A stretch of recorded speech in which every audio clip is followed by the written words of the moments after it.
And I'm gonna be high. Good on you, Donald. I'm the Rocket Man, yeah. I'm a rocket man. And I'm gonna be Rocket Man.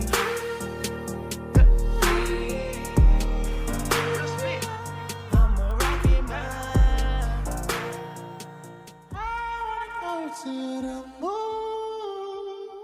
Well, Steve Cox, thanks for joining the Let's Talk Logistics podcast. You need no introduction. I knew you first as the band Non-Competes guy. Yeah. But you are much more than that. I just kind of that's how I started following you. I think other people know you at Steam Logistics as the Gong people. You guys are banging gongs all day We long. love the gongs here. But why don't you introduce what you get to control the narrative here? Introduce yourself the way you would like to. Who are you? Who's Steve Cox? Yeah, it's Steve Cox, president of Steam Logistics, and I've been in logistics now 30 years. So on February 15th of 1995, I started at C.H. Robinson. So I spent about 10 years there. So I've been in the business for 30 years, and so I've seen a lot of things, learned a lot. There's things I learned today. Like it's a neat industry, and yeah, I mean. Went through the time at C.H. Robinson. I've been on the customer side with Target and Super Value, and then helped grow Access America and sold that to Coyote. And then we switched over to Steam Logistics. So that's where we're at today. So I know people are probably wondering why I'm still working or how I'm still alive after 30 years in this industry. But I don't know. I think I'm just too dumb to retire, to be honest. I don't know. Yeah. Well, you're in Chattanooga, right? That's where you guys' big, the container ship office. That's what I call it, anyways. Yes. Chattanooga. Yes. That's the capital of freight. Nobody can dispute that, except for We people. really do believe that. People in Chicago want to say otherwise, but we. Yeah, I look at people in Chicago might be right, but I think it's cooler. Chattanooga is definitely a cooler freight city than Chicago. Well, yeah, Chicago's known for many things. So I think it's a more unique story. The town the size of Chattanooga, I think it's the 103rd largest city in the country, and so when you have such a concentration of logistics talent in a small city like this, it's a pretty unique story. Yeah, that's awesome. Speaking of 103rd, how did the top 100 go? Is Steam in the top 100 these days for 3PLs, logistics companies? I just saw Transport Topics. Yeah. I didn't specifically look at that. Where did you guys end up? And Yeah, we kind of held firm. I think we're number 36, and I think we were similar 50, last year. Pretty similar results from. Yeah. I mean, we're pretty proud of that. It's especially with a company that how we started, and I can get into that story if you want, but we Access America, we grew that from really nothing to almost $500 million in sales, and in 2013 we decided to sell the company to Coyote, and Steam Logistics was just really the international arm of Access America. So we had just started it, and we would just get our NVOCC and our customs brokerage license and our IATA, and the ability to put freight on commercial airliners, and just you have a bunch of licensing when it comes to freight forwarding. So the company wasn't doing any revenue, and so the Coyote wanted no part of it, and I understand, it was, I don't want to say worthless, but it just wasn't generating any sales. We had 8 people, and so it did start it's crazy to think that we've come from that point to really a company that could have been shut down at that point, just because we sold Access America, and what we had left over was a little 8-person freight forwarder that we had just started and really never done any sales into. And my interest at the time, I was fortunate enough to start Access America with 2 people in Minneapolis, and we grew that to about $220 million in sales, just Minneapolis, and so we were about 42% of the company, which a lot of people don't know. Chattanooga based, but Minneapolis was almost half the company in sales when we sold, but I wasn't interested. I knew Coyote was great, and they were great for Access America, but I wasn't super interested in working for a company that bought us. And so the new challenge was go over to Steam, and I thought, man, this will be easy. It's no different than Access America. We'll grow it, no problem. And I was very wrong. Well, now you were very right, but it was not no problem. Yeah, no doubt. So freight forwarding is so different. And you said Minneapolis. Not a lot of people knew how big Access America was there. I used to live in St. Cloud, Minnesota, and now Rocket's out of Fargo. So I Yeah, definitely knew Access America and Minneapolis and Coyote and that whole scene. That was local to me. So yeah, I knew about that. I didn't know about Steve Cox, but I did know Access America, Coyote, and it's kind of fun interviewing folks that have been at CH, Access America, a little bit of Coyote, seen a lot of the big side of the industry. But take me through, we'll weave in and out of personal stories, how you guys started Steam, but like yeah. today, present day, how are you building Steam? Why is it different than uh, Coyote? Why is it different than RXO or whatever the brands are out there? Like, I know that the culture is one thing I can tell, but are you guys building a different model? Is it drayage? Is it truckload brokerage? For those who don't know a lot about it. Yeah, Steam's super unique, and really the biggest unique feature of Steam is we started as an MBOCC, which there are no freight brokerages in the country that started out as an MBOCC. Just that's never happened. And you It can may be the reverse, but yeah, exactly, and you can name one, and I'll say I'm wrong, but like starting out, the reason why we started out that way is because we had a 7-year non-compete with Coyote Logistics to stay out of domestic. And so, we didn't have a choice. We needed to figure it out. If we didn't figure out yeah. freight forwarding, we didn't have a business. And I wasn't going to hang around for 7 years waiting for my non-compete to come up, so I could do some domestic freight. But like, what it's just very unique to start an MBOCC. We struggled for years. I mean, it was just fail, fail, fail, fail, fail. And eventually we figured it out. We got the right talent in place, and we've got a really nice international offering now. And it's about 100 million of our 600 million the sales that we do every year. And so that's a really nice MBOCC. Nobody is starting freight forwarders. No one. They might be down the street in their underwear in their basement starting a brokerage, but freight brokerage, but like they're not starting MBOCCs. It's just not happening. No. And so when you think about that unique part, and then we started our drayage brokerage, and that really took off. That drayage accounts for about 175 million of our 600 million in sales, and we think we're probably the second largest dray broker in the country, behind TQL, and at least that's our belief. We know that no one's a little smaller than we are on the dray side. So like you take the international, you layer on the drayage, and then we started domestic in 2021 after our 7-year non-compete was up. Our first full calendar year was 2022. What a great time to start a domestic brokerage. That's the best time ever. I'd love to take all the credit, but it's just not the case. Just the non-compete ended. Yeah, we just started at the right time. We were fortunate, and we had a lot of Access America people that we brought back 7 years later, and helped us start that and get it going. It certainly wasn't me. But our people jumped right in, and in our first calendar year, obviously 2022, we did over 300 million in sales organically in our first calendar year.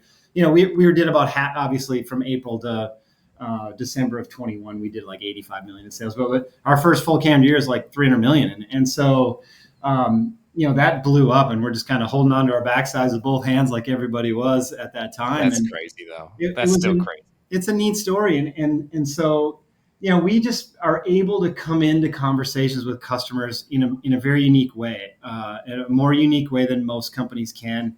And you have to. I've got great culture, and we do. We have 400,000 carriers. Like everybody says the same thing, right? Like, but to be able to come into a conversation and say, we can look at your international, we can look at your drayage, we can look at your Mexico, your intermodal, your domestic, like.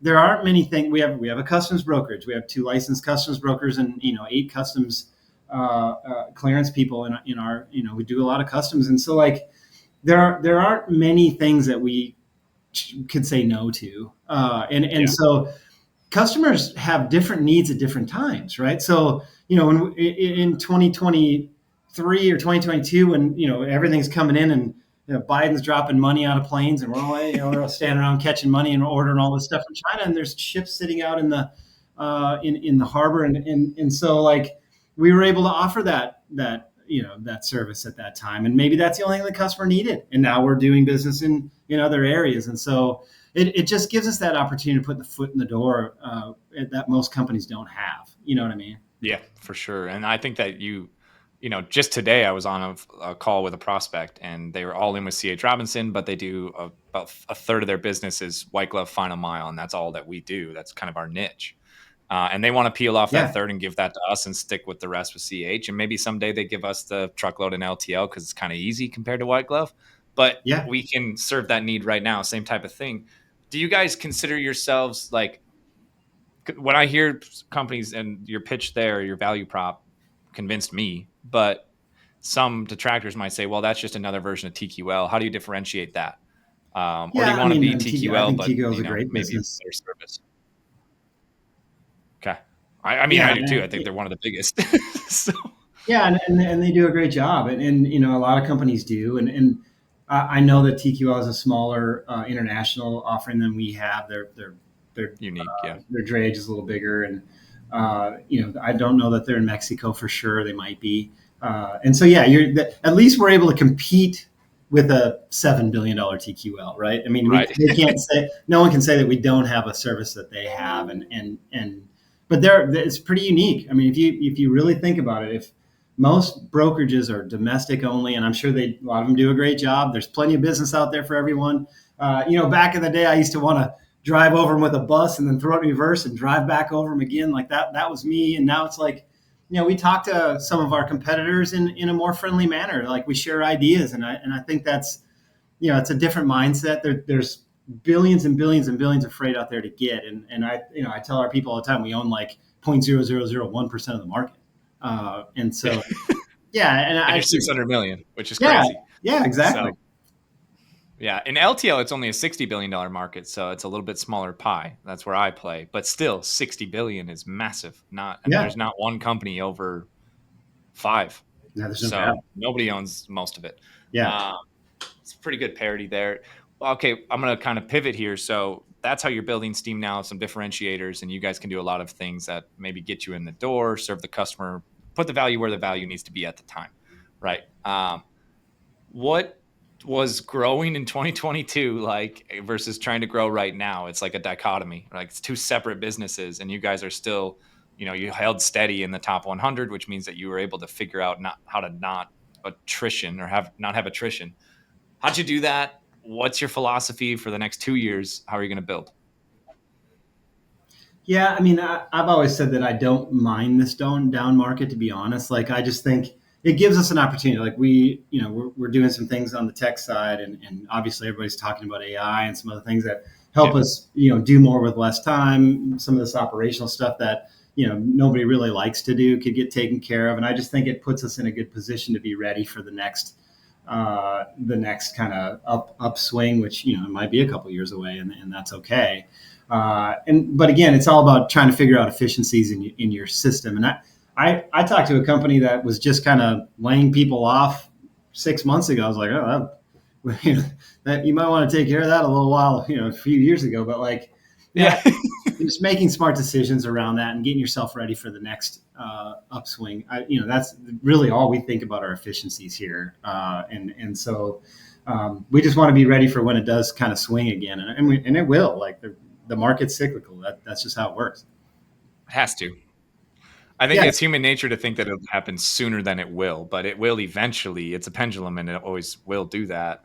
There's cycles, but it's kind of interesting. On the outside looking in, you guys are uniquely positioned to take advantage of this recession going a little bit longer than most anticipated or thought. I would say hoped, but everybody hoped it would be shorter. But most anticipated a recovery sooner. If it goes a little bit longer and maybe even a little bit deeper, you guys know how to do hyper growth. Like you've done that once. And so you have a little bit of a playbook. I think I talk a lot about this. When it does flip, not everybody's going to win because there will be a huge squeeze on the brokers when it flips. Yeah.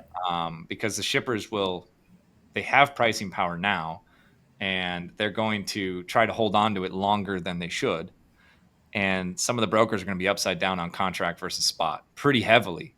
And so there will be a squeeze. The bigger the company and the more established, they have an advantage. But also, I think a lot of people just think, oh, when the market flips, rates go higher, we make more money. But the Steam logistics model is no, when the market flips, we make more money, but also we expand and we open more offices and we hire more people. And that's kind of what you did in 2022. So yeah, we certainly made some mistakes when we probably opened too many offices. And if you fogged a mirror up in 2022, you're hired because we've got to have people to book all this freight. And so I think that we learned a lot of valuable lessons through that time, and mistakes that we won't make again. And we probably have a few leases that we shouldn't have in certain places, but I think that happened to a lot of people. And we just, you have to not take advantage, but like, if the business is there, you have to do it. I like that answer too, because I teed it up as like, you guys have the playbook, but I didn't even necessarily mean that you did it all right the first time, but you know what you did wrong and you don't have to do it again. Yeah. And there's a lot of people who have not done it once and will make the same mistakes because they don't know what they don't know. I started never rocking be another 2020. 2022. Yeah, true. It's not I started happen. rocking in 2020 and we were hyper growth right away. 2021, 2022. It was like, dude, being a business owner is so Everyone easy. should do this. Yeah. Everybody should do this. And then 2023 and 2024 taught me, no, it's actually like the hardest thing there is, but it's also the most rewarding. So here's another question for you. You've got 30 years of freight experience and you've been at all the big companies. You've been at startups, 8 employees to what it is now. That's pretty fun. What's your like hobbies? What do you do outside of freight? Do you also broker freight on the side? No, I try to forget about it. I golf a lot, and as a kids kind of grew up watching their sports, and my youngest is volleyball, so I love watching that and going to her games and like. But yeah, I mean, outside traveling, like I just can't. One of the things we did for our kids was like we wanted to get our kids to all 50 states by the time they graduated from high school. Which when I graduated from high school, I got to one state, the one I lived in. Yeah. That was it. And so like.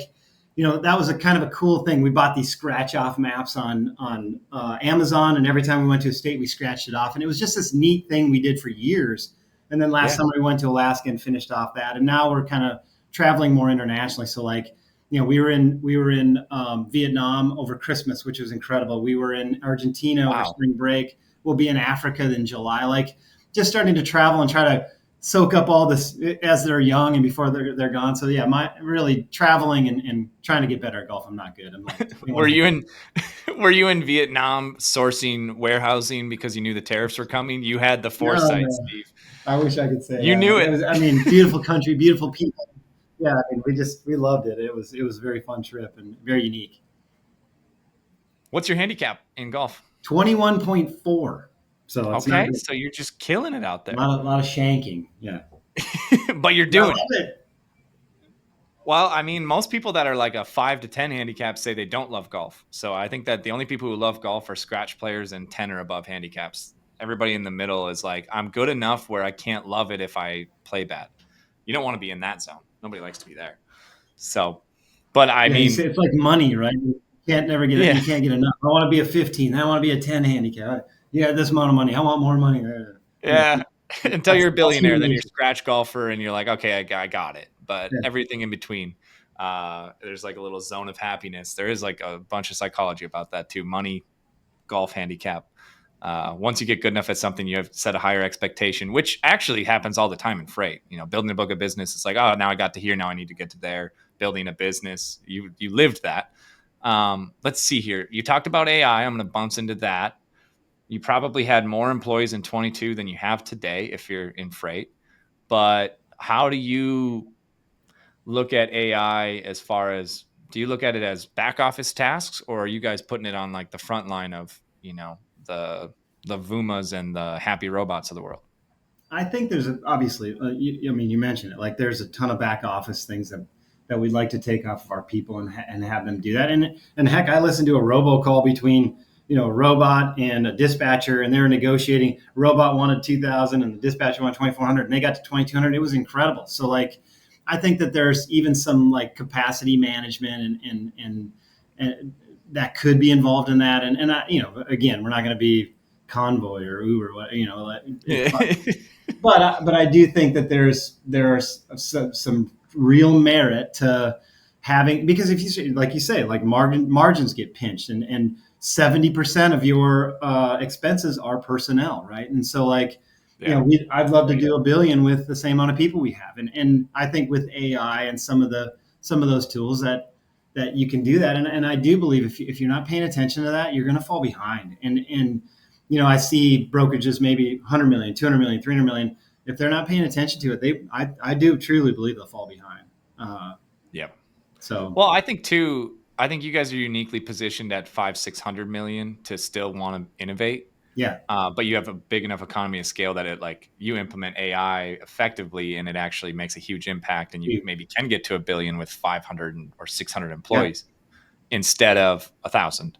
Whereas like the TQLs and the CH Robinsons, and I'm not saying that they're not good companies because they are, but CH Robinson had some article in Freight Waves, and I would be remiss not to be like, that's just not right. They said they've been building AI since like 2018. And I'm like, well, no, yeah, I don't think so. You just put the word AI in there, and yeah, the larger the org, the harder it is because they're faced with a difficult reality. If they really implemented AI, if CH wanted to really do it, they would have to lay off more than half of their workforce to do it. Because when you have too many people and you're leveraging a bunch of people to make everybody more efficient, what are they supposed to do? Work 1 hour a day? They already don't have 8 yeah. hours. And if it's a startup or Well, yeah, mid-sized there's company who's actually like optimizing, then you can implement AI without layoffs. You just make your yeah, best employees better.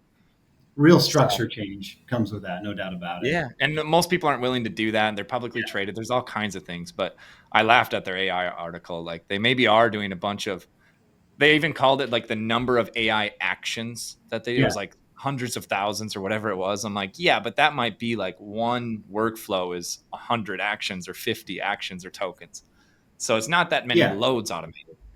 It's that many Well, individual processes. So yeah, that and like it just answering. I mean, like you say, at scale, we might get 1,000 emails a day from customers requesting rates, and again, AI can handle that, and yeah, so like, there's certainly some merit to that, and some efficiencies you can create. It gives you the ability to cut margins a little bit and get yourself into some additional contract freight, and we're pretty heavy spot right now, and one of the things we're working on is getting into contract. But when you grow as fast as we did, we did 33 million in sales in 2019. We did 765 million in 2022, and this last year we did 595. So yeah, this year we'll probably do six and a quarter, something like that. But like when you grow that fast, you always feel like you're behind. Like we didn't hire a CTO until 2022. We're just hiring a pricing person, pricing director of pricing, for our company for contract and in May. RFPs. Like, Yeah, so like you just always feel like you're behind, but really, like I said, you kind of hold on to your rear with both hands and and enjoy and keep your arms and legs inside the ride, right? Like so. yeah. But again, that's what we're really focusing strongly on now is kind of building out pricing in Mexico and some of these other offerings.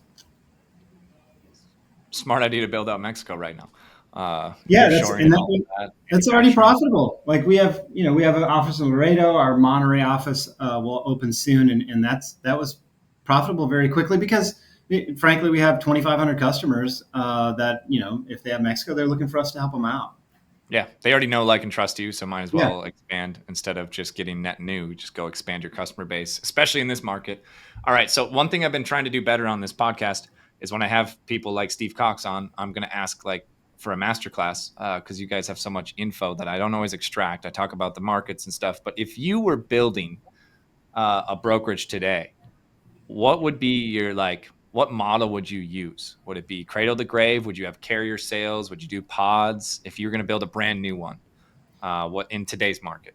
well, yeah. I mean, if you're not going to have $1 billion in capital kicked into your bank account, right? Like, so if I was going to start with three people, I'm obviously biased. I started out with two people in an office, Access America. We started out with just a few people here at Steam, and Cradle to Grave was great because you have all that responsibility. You're making the cold call, you make the promise, the commitment to the customer, you follow through with putting a truck on and make sure it picks up and delivers. Yeah. And there's a lot of accountability in that, and I think the customer has just a better experience, especially when you're smaller.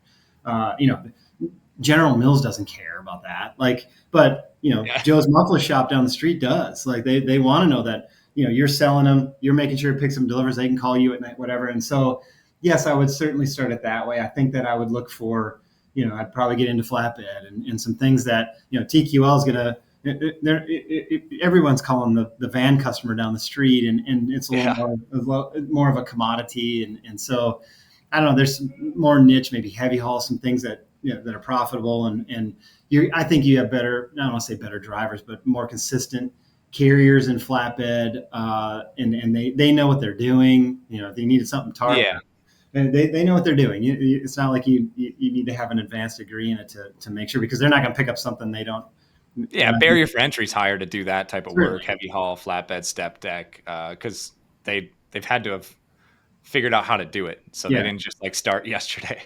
Yeah. Now that's not entirely true. You could just start, but it's pretty difficult, and so you end up with the law of averages, where they're typically a more experienced driver, and they understand the tracking apps and all of the stuff that they need to do, and what level of service is required, and if they're late, then there's fines, all of those things in the specialties. But so you said you started Access America and Steam. Well, Steam was 8 employees, but Access America was just you and 2 others. Well, Access America had started about 4 years before I did. So Okay. when the founders of Access asked me to open an office in Minneapolis, they had, I think, 6 in Chattanooga, 2 in Birmingham. And Okay, then I and you started opened in in Minneapolis with 2, and so they were about 4 years into it. Had about 7 million in sales. It wasn't. It hadn't kind of started to move yet, and so. Yeah. Super risky when you think. I was at the time I was at Target Corporation in their transportation department. It was kind of, a culty job down there, and I really enjoyed it. And, In Minneapolis, Target's a big deal, guys. It's a big downtown, deal. like it was this big deal to a kid like, I grew up in Minnesota, so like, I grew up in Pine River, Minnesota. You'll know where that is, and so like a kid like that at Target Corporation, like, that was a big deal, and so it was a big risk to leave there and start an office. But I was 33 years old at the time. I was like, if I'm going to take a risk in my life, today's the day. Like, I'm not going to do it in 10 years when I have 3 kids and a mortgage. Like, but I did have two young kids and a mortgage. And I was like, I was going to say, you probably did have kids and a mortgage, Steve. Yeah. I mean, I'll never forget sitting down at the computer that first day and looking around going, well, if I don't make it happen, I'm not going to pay the mortgage. So, and fear is a motivator. And so like, I just started and didn't stop. And it was a lot of fun. And I met and worked with a lot of unbelievable people along the way. You don't get to 220 million in sales in 6 years by yourself. So if they want to put me in the Hall of Fame of entrepreneurs or something, I'd be like, sorry, I was with a lot of people that busted their rears alongside me, and so like, it'd be hard for one person to take credit like that in any situation. For sure. Someone's got to take the risk. You get credit for taking the risk first, and then it's a big team. But yeah. So a follow-up question. I was kind of leading to this. So I don't know how Steam works, but from what I understand, you guys don't have venture capital funding. Like, how did you guys build it? Private investment? You guys funded it yourselves from your Access America exits? Like, take me through that as much as you're willing to share. Yeah, I mean, we had no investment, so at first we just lost money a lot, and so the owners of Access America and myself, I was one of the owners, but we had some capital behind us, but we never really put it in. We did a little friends and family raise a long time ago. It wasn't much, just to kind of keep the thing going. Let's say we lost money, we probably lost, 20,000-30,000 a month or something for extended period of time. So we weren't big and we weren't losing a lot of money or anything like that. But then, we hired a CFO and thank God at that time, because, as we started to grow, you have an ABL, and so it's all based on your receivables, and, ended up going through 4 different banks. And so like, you're just kind of shuffling, and, there's a time when I put money of my own in and just like, here you go, like it borrowed it to the company for a while. And because we were growing so fast, not because we weren't profitable, because we were, but just because we were growing so fast, the banks got behind, and most of the banks weren't willing to kind of grow with us. And, we were fortunate enough to get in with Fifth Third, and Fifth Third Bank has been awesome to us, and we've grown with them, not to have an advertisement for Fifth Third, but they've been really cool. And, but to blow up that quickly, you just needed a financial partner when it comes to your banking and your line of credit. And so we've been fortunate, but that is like you're playing chess trying to get yourself through, and it's not because you're not profitable. It's just because you got to pay your carriers in 30 days and you're growing. Yeah, it's a cash flow. You end up being a bank, and it's an arbitrage of, can you get paid faster on your receivables. And if you're doing it Can't. in the contract area, you can't get paid within 60 No days. way. Spot, you might be able to find SMBs that'll pay you 15-day terms, maybe. But you have to pay the carrier a lot of Rare. times, especially when you're early. You have to pay them tomorrow. So, and then interest rates and all of that. So it's a huge cash intensive business, which is why a lot of people thought, and I say thought, a lot of people have thought, well, venture capital would be perfect for a truckload brokerage because you just inject a bunch of cash, you burn money, you get the receivables, no ABL. And turns out Convoy and others, maybe not so perfect because you have to, the timeline's too slow. Like you can't build it that quickly and actually add value to your customers. You can get more customers, but you're going to churn so many. And the unit economics don't work out. The margins aren't good enough. The net's not good enough to be attractive for an exit. And so they end up getting tech enabled real quick. If you ever noticed that. Yeah, exactly. Brokerage suddenly tech enabled. I wonder why. But take me through. So you built Steam, 2022.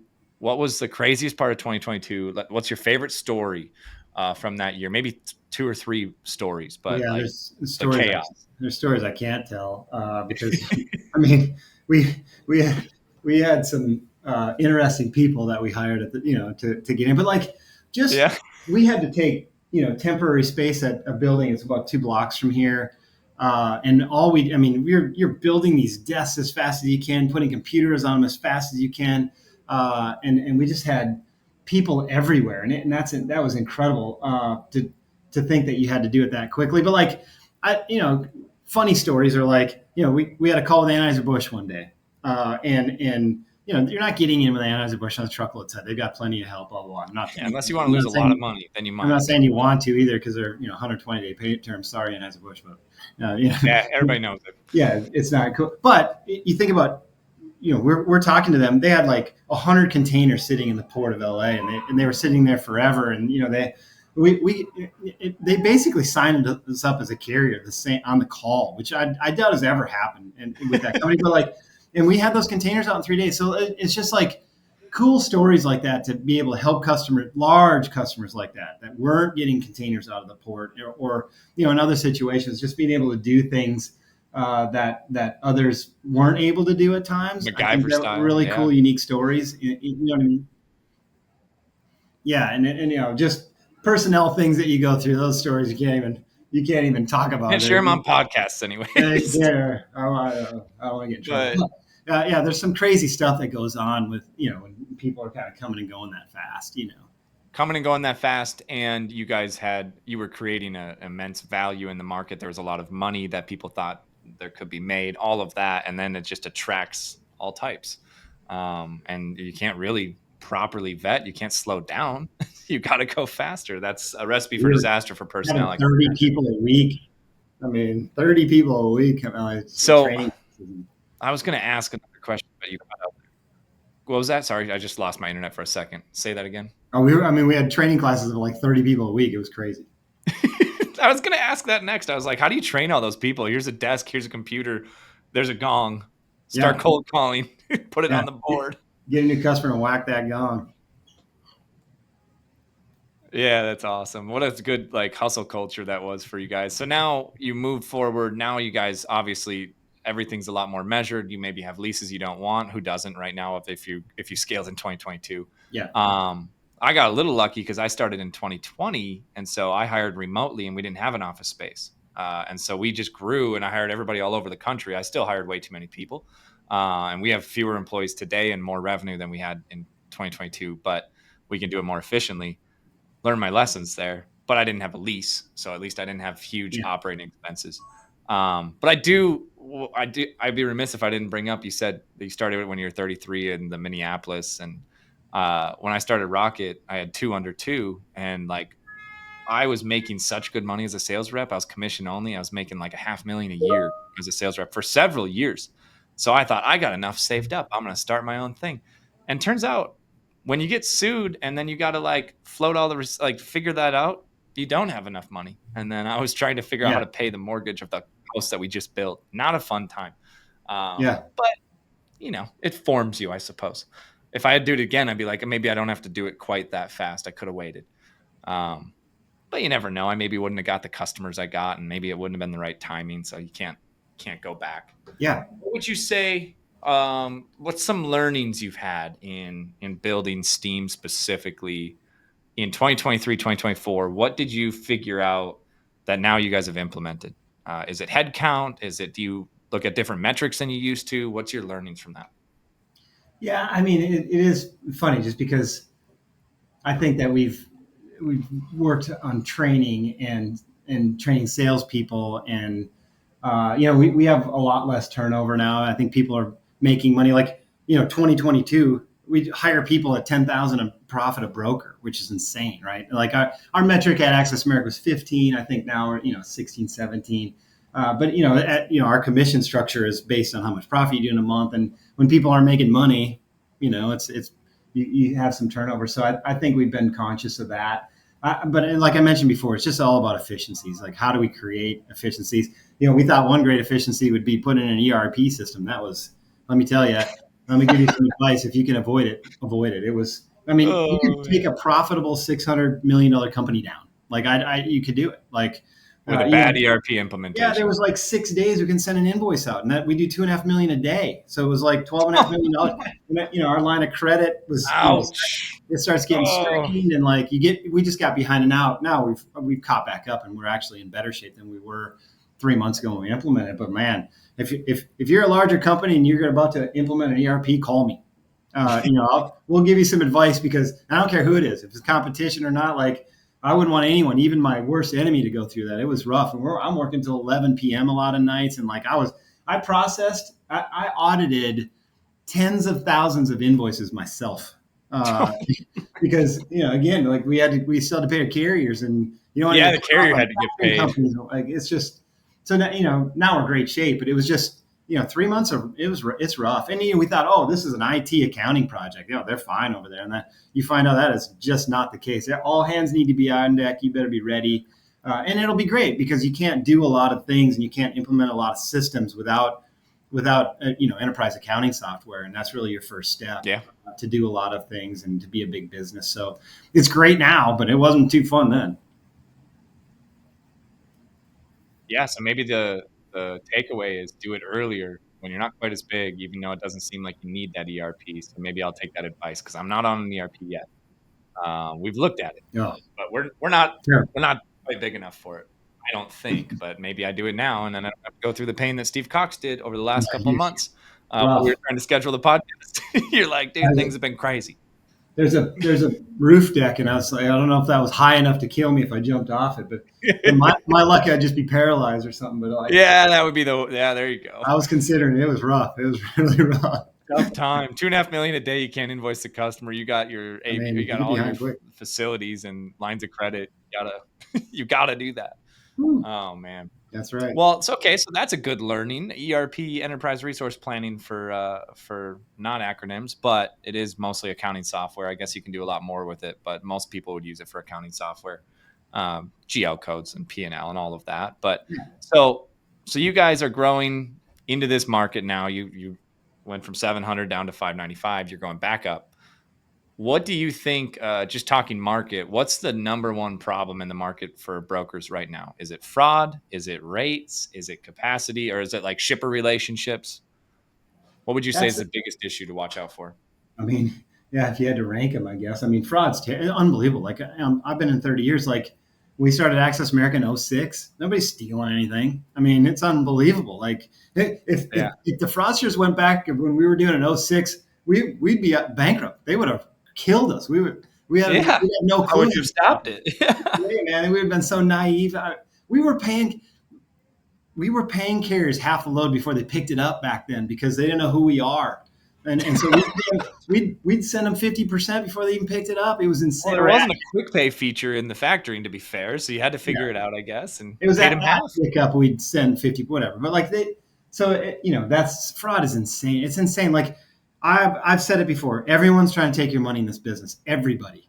If it's not like, overtime lawsuits or something, you have that. You have people trying to sue you, customers going bankrupt, claims and issues with that. Insurance companies not trying to pay the claim. Like, and fraud and just I mean, everyone's trying to take your money. It's unbelievable. Like that just Everybody was. is.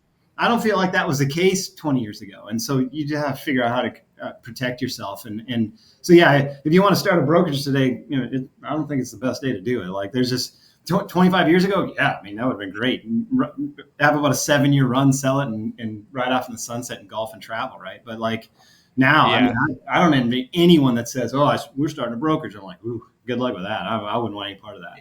Yeah. If my best advice, if someone's trying to do it, is just start an agency if you're doing truckload, because then you don't have to worry as much. Because I mean, I don't run a very large truckload side. We do truckload when our customers ask us to, right? We don't sell it as a service outbound, but when our customers, we do LTL and final mile, and they say, "Will you do our truckload at a fair price?"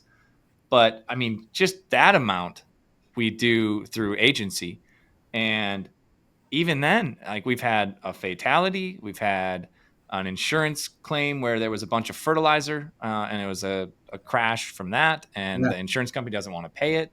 Hundreds of thousands of dollars, All the time. all like we did with an agency, so I don't have any liability, but still, it's our customer. They're upset with us. And then on the other side, we've had 2 customers last year went bankrupt on us. $500,000 of receivables we lost on one client, and then I was able to claw it back from the private equity company that came in and picked up that company, and they paid me over 8 months. Which, if you get paid over 8 months, it's not the same as getting paid, but it is good. It's a lot better than not getting any.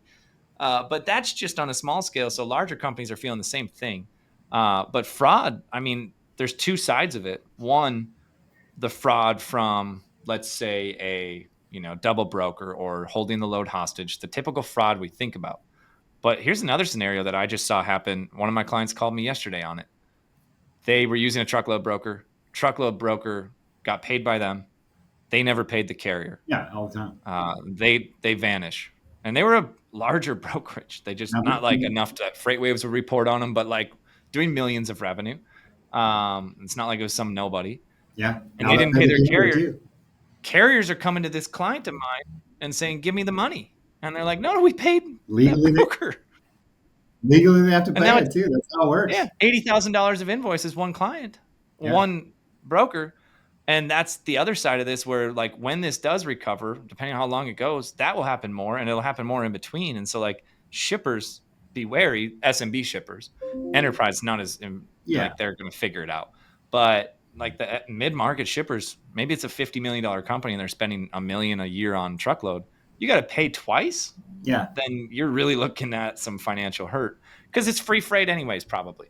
Right. And so, or prepaid, and they only gave a discount. Yeah. So that's happening out there too. I don't know how to stop the fraud. I mean, Genlogs and Highway are kind of cool companies that I've seen out there, but I wouldn't start a truckload brokerage today. No, I mean, I think it's going to be I do believe that the smaller brokerages, I don't want to say it's going to go extinct, but it's just so difficult. Like even our cost of insurance is in 7 figures. Like, I don't know how you pay all these costs and continue to do business. It's rough.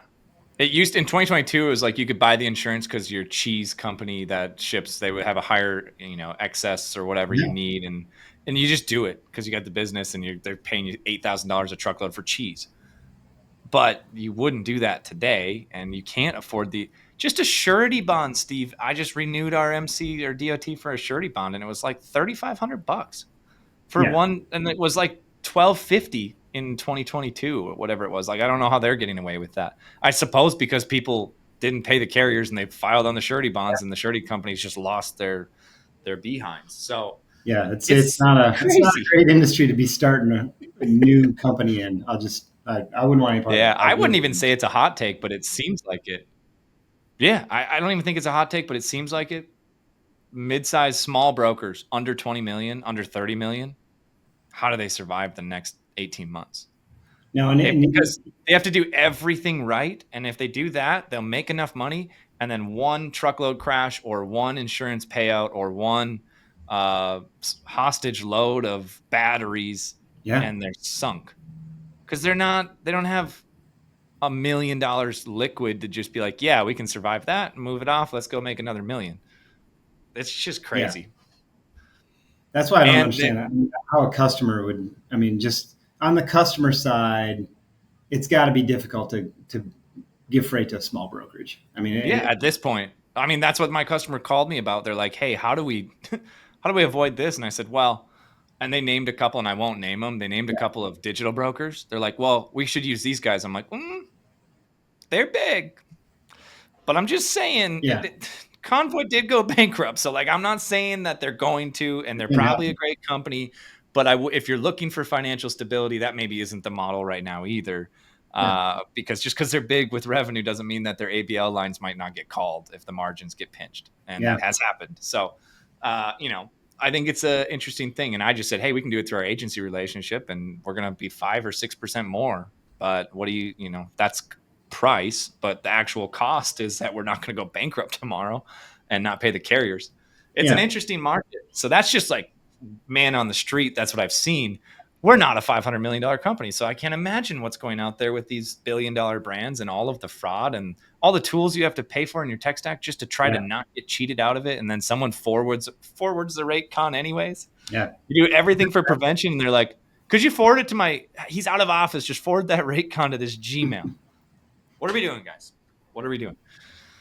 Oh man. Okay. Yeah. So I've asked you about fraud. We've talked about AI. We've talked about building steam. What do you think of? What do you think is the one market that's going to have the most consolidation? Is it going to be drayage, dry van, like the TQLs of the world? Are they going to go on a buying spree, or is it going to be a bunch of mid-market companies combined with a private equity roll-up? I see consolidation coming just because of what we just talked about. Yeah. So who do you think who's the buyers in that? Is it private equity? Is it the big dogs, RXO and them going to just keep scooping? Well, right now, private equities, they're not going to be doing it. They're not doing anything. I mean, the debt markets, I mean, they're not buying anything right now. And again, they're going to be super cautious because of what happened, 23, 24 in this market. And so, that changes things too. And you start talking about, how many times EBITDA or whatever, that those multiples are down. And so you're going to some of these companies are thinking they're 4x instead of 7. Yeah, exactly. Yeah, And there's so going to be a valuation issue for sure. Yeah. But I do believe there's a lot, and people say dry powder. There's a lot of dry powder out there. A lot of people are ready to buy, but they can't really implement or put that money into play because of the uncertainty of the market. And so, but you think about there are a lot of players, international players that need U.S. domestic brokerages to you even talk about any steamship line, any foreign freight forwarder that doesn't have a presence here. I think the RXO's done 35 acquisitions or something.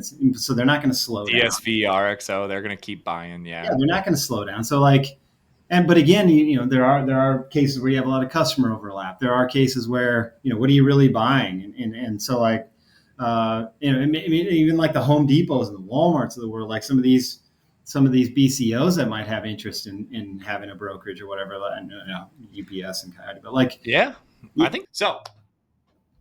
I mean, even Amazon and Walmart have gotten into it. And we were just talking about Home Depot, and we had some technical difficulties, so we're back. But Home Depot has a bunch of leverage and a bunch of carrier relationships, and they're huge in the final mile residential because they're going from the store to the consumer, and they've got the middle mile supply chain. I think that's an interesting play. Retailers getting more, I guess, interested in it and getting in to be brokers or capitalizing on that. Do you think that Amazon will buy anybody, or do you think they'll just compete and use their network? That's a great question.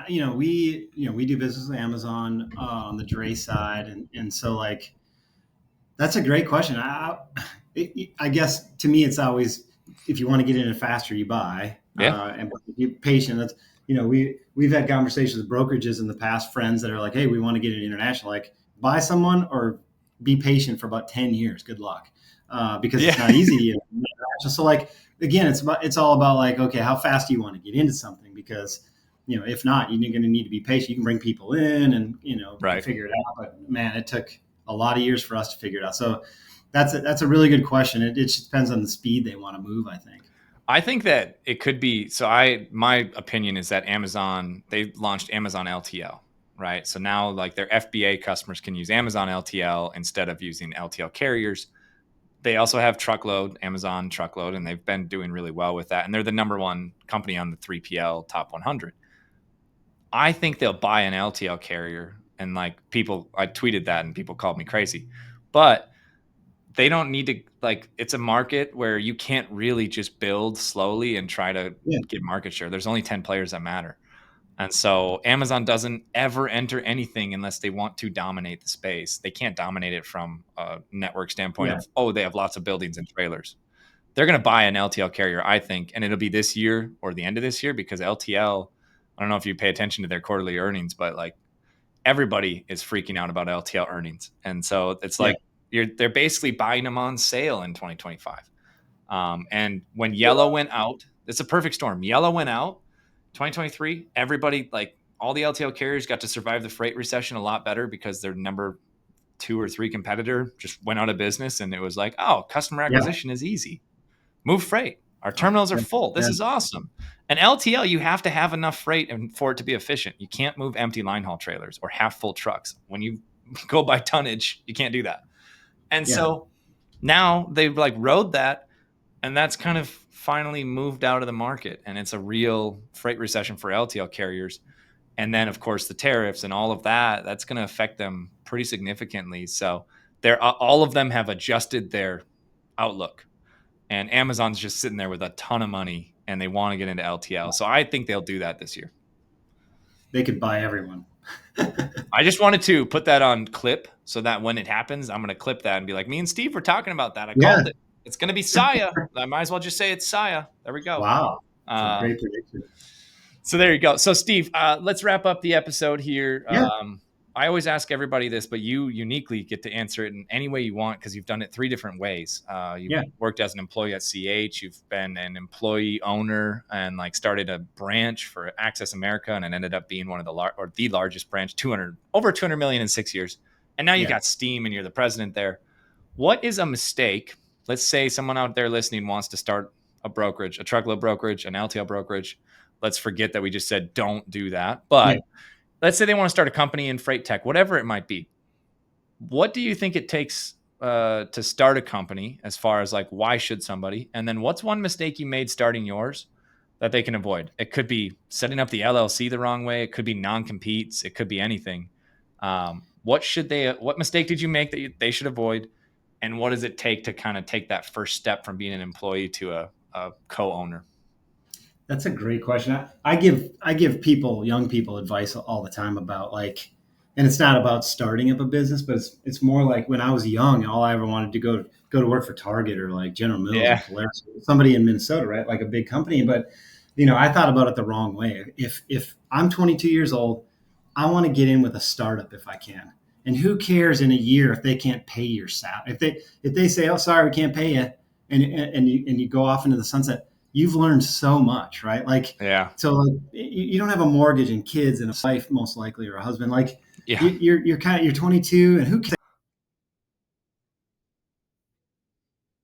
if you can get equity? Like, equity's everything. You know what I mean? If you can just get equity at a young age in a small company, help it grow. That, to me, that's my mistake, or just my, not being learning. naive.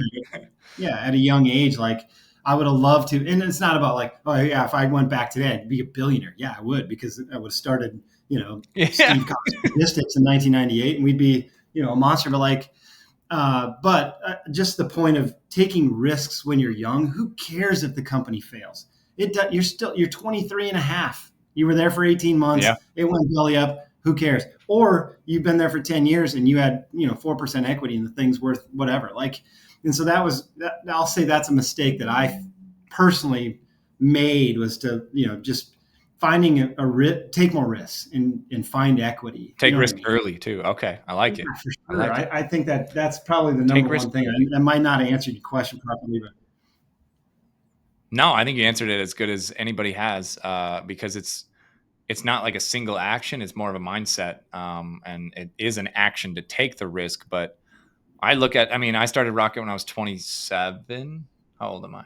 Yeah, when I was 27, 26, 27. And I'm 31, going to be 32 this year. And if it failed in the last 5 years, I would have learned a ton, and I would have gone to do the next thing. And luckily it didn't fail. It was close several times early on.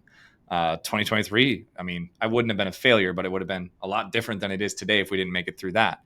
So, and then again, there you go. Failure is in the eye of the beholder. If you're 23 and you go and work at a startup for a year and the startup fails, you learned a lot more than working as a W-2 or as a big corp company right away. You might have got some training videos at a big corp, but you didn't get to see how a business is run and the grittiness of it. So, Steve, I appreciate your time. And I tell people all the time. Thanks for making time for this.